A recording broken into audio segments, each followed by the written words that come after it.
Hey, I'm the man in the mirror, and this is what I did last week.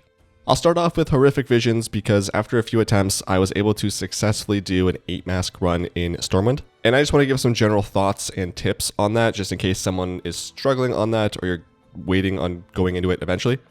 I did it with all the talents unlocked in the Horrific Vision tree.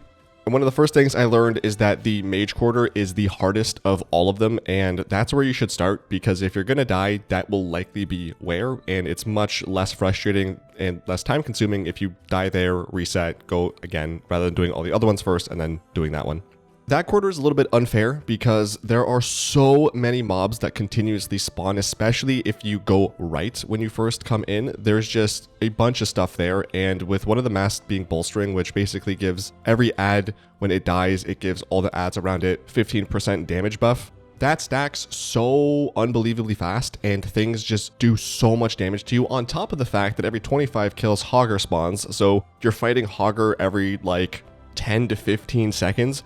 And the thing that's annoying with Hogger too is that he will always spawn with one stack of bolstering, which is, I don't know if that's intentional or a bug, but either way that needs to get changed. Because even if there's one mob left, you kill it, and then Hogger spawns and he's the only one you're fighting, he will get that stack. Which makes no sense because he spawned after the mob died, so how did he get that stack? I don't know. But you're always fighting an empowered Hogger, but especially in the Mage Quarter, he just gets so many of those stacks so fast, and it just does so much damage. So what I found is going left is a lot less stressful and easier to manage because you still have those mobs that continuously spawn the entire time, but there's less mobs in general on the left side, so going that way is easier. Which that also allows you to get to the Boundless Corruption mob faster, which is that elite in the center of the Mage Quarter.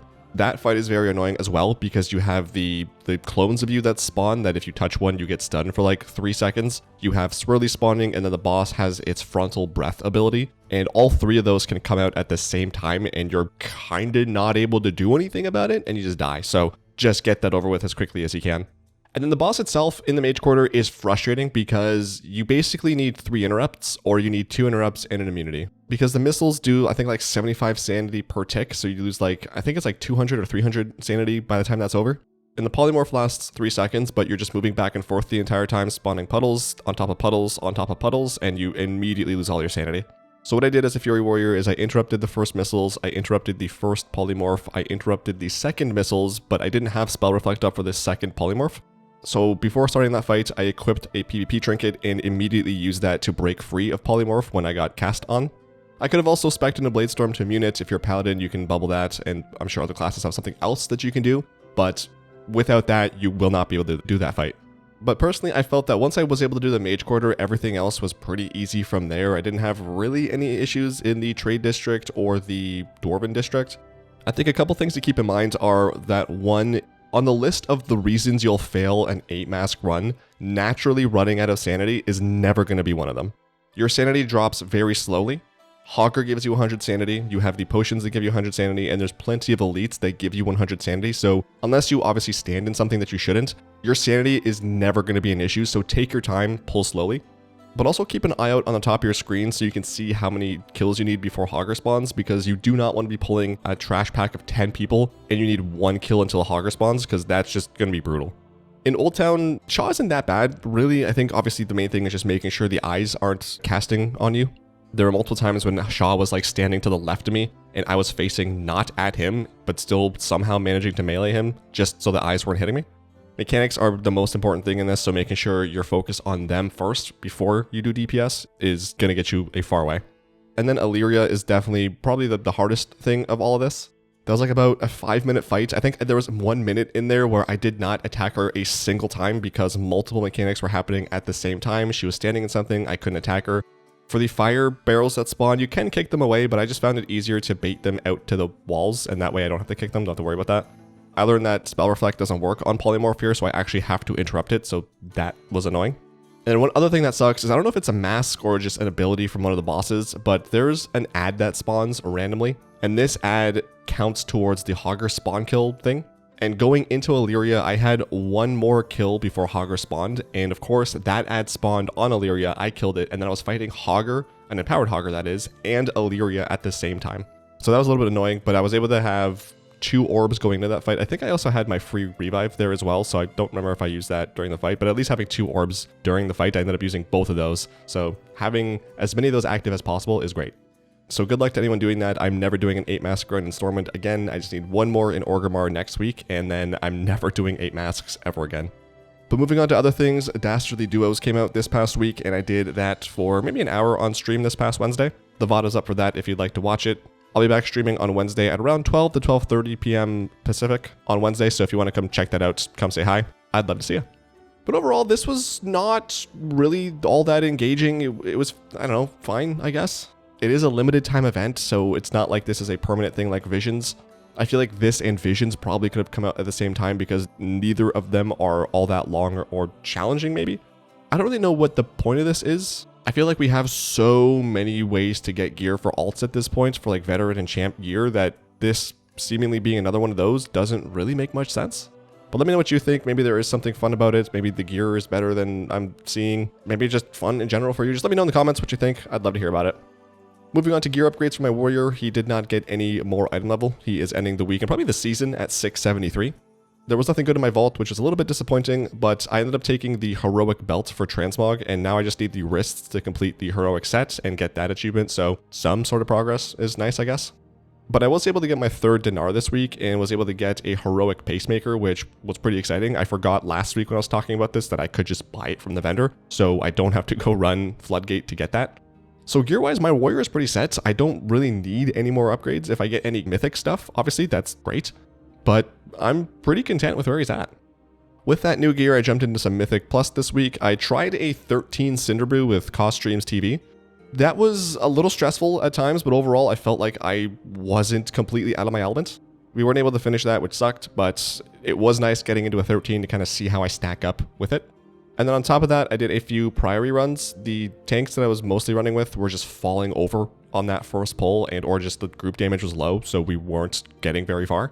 3rd group was the Charm though, and that ended up working out fine. We were able to finish that run, and I'd hopefully never have to go back into Priory, at least not this season. And because we actually 2-chested that run, I got 11 more rating, so I'm ending the week at a 2695 Mythic Plus rating. Really quick update on my Hunter's PvP journey. I was finally able to get my 100th win in Deephaul Ravine, so I can finally move on to another battleground. I'm very excited about that. I talked about it last week in more detail, but just briefly, this battleground is still one of my favorites. I love it a lot. I just wish there was only 1 healer per team. I don't think I'll ever groan when I get this battleground, but I am looking forward to taking a little bit of a break from it just because at least 100 runs in a row was rough. And then moving on to the mounts for the week, I got the Void Scarred Griffin from Visions. I love Griffin models and I love the Void. This one's actually not that bad. Probably of the, I think, 3 Void Scarred whatever mounts, this one's probably my favorite. And then I started working on the Void Motorcycle mount stuff in Visions, as well as farming the stuff for the Purple Panther. I think I'll have both of those next week, unless I'm missing something, after I do some Visions in Orgrimmar. Continuing on, I got the Spotted Black Riding Goat for 375 trading tendies. And then lastly, I got the Molten Chimera for completing the Trading Post log this month, and I love this mount more than I thought I would. I thought the blue one was going to be my favorite, but this one is just so nice. I'm actually using it on my warrior full-time for a little bit at least, because it just is so cool. I love this mount.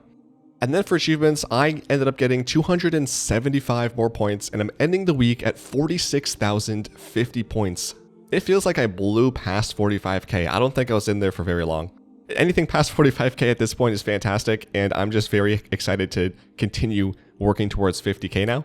There were a bunch of Dastardly Duos achievements I got, including the one to die 3 times and still win, and the one to finish it 3 times in a row without dying.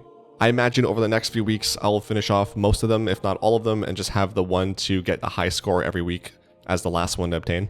I got a bunch of Horrific Visions achievements. I had only done a 2-mask run, so when I did my 8-mask, I got the achievements for masks 3 to 8, as well as to collect all the masks, of course, and then the achievement to collect 25,000 mementos. I just need to solo an 8-mask run in Org, and then the only thing I'll have left is to collect 100k mementos. Couple of PvP achievements, I got Battlefield Master, which is to obtain 100,000 honor in PvP. And then like I said, I got my 100th win in Deephaul Ravine, so I got the Deephaul achievement, and this gives the title Deephauler. Probably never going to use it, but I'm very happy to have 100%ed that tab and finished off another part of the War Within. Having finished that Priory at a 10, I was able to complete the Enterprising Damage Dealer feat of Strength. This is just to complete all the 10s this season as a DPS. I still think it's dumb that this was not retroactive, but I now have that, which is nice.